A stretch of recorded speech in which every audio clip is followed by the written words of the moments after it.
اور اب اس کے ساتھ ہی ناظرین آپ کو لیے چلتے ہیں شہر چنیوٹ میں، جہاں پر آپ کو بتا رہے ہیں کہ امام بارگاہ اسیر بغداد کوٹلہ رحمو ضلع چنیوٹ میں 10 فروری بروز سوموار مجلس اظہار امام حسین علیہ السلام منعقد ہوئی ہے، اور مجلس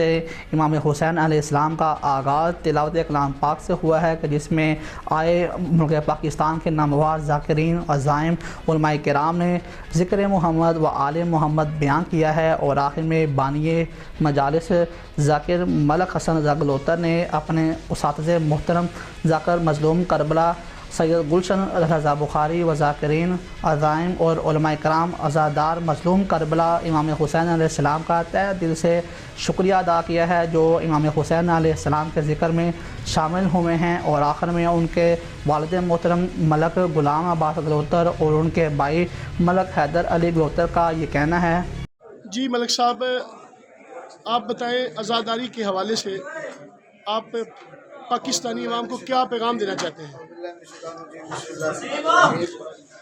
میں یہ ذکر پاک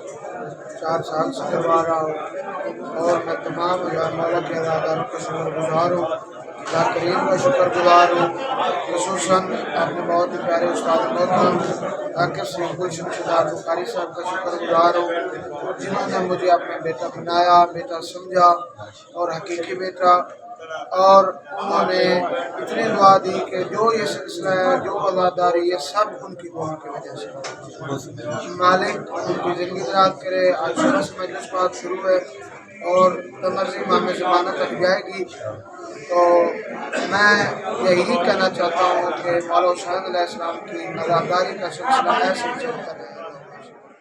کہ انشاءاللہ آئندہ سال اس سے بھی بڑے پیمانے پر امام حسین علیہ السلام کا ذکر ہوگا۔ انتظامیہ میں شامل